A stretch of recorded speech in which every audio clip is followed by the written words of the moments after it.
Let's hear the take of a political analyst, Julio Teehankee from De La Salle University. He joins us tonight on The Final Word. Professor, thank you so much for joining us. So what happens now to the budget? Was it railroaded? Why was it only passed on a second reading? Is it being held hostage or not being held hostage according to Speaker Cayetano?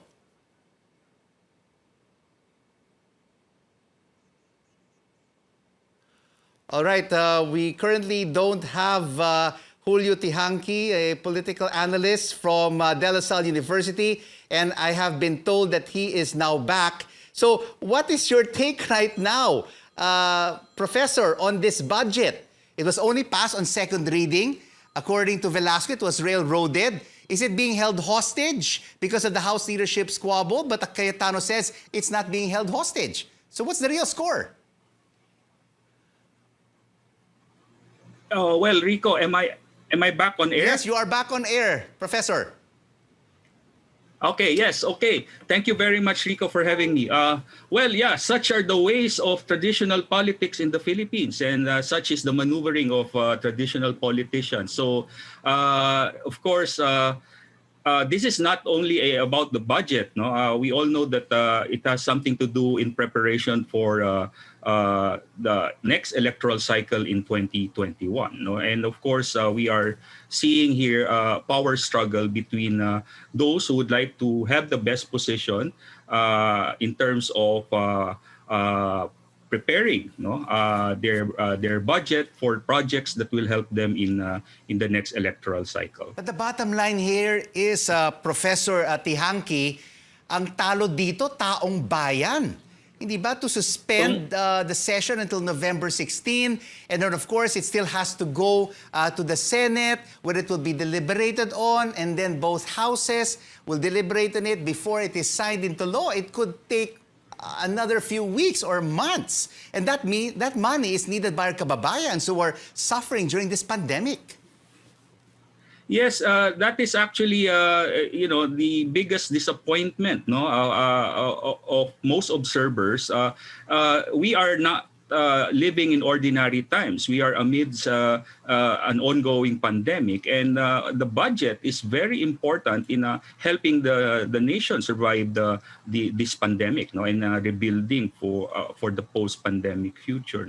So indeed, I think this is no time to play politics, and it's time for all those concerned to simply agree to their political settlement. No, in the first place, this settlement was brokered by no less than the president himself, and any refusal to agree to this term sharing agreement is an affront to the leadership of the president. Now, whether you are supportive of this administration or not, the president should, as the titular head of the ruling coalition, and the members of the ruling coalition, all parties involved, should at least follow the. Of course, they sought the advice of the president as their leader, so they should follow the wishes of the president, which is to stick with the term sharing So, agreement. Professor Teehankee, why doesn't the president come out on nationwide TV and once and for all settle this House leadership squabble? He could say, Speaker Cayetano, you stay on for the next 21 months. Or he could say, honor the term sharing agreement of 1521. You step down at this time, and Lord Alan Velasco takes over on this certain date. Why does he not come out in the open and clear the air once and for all? Well, to be fair with the president, the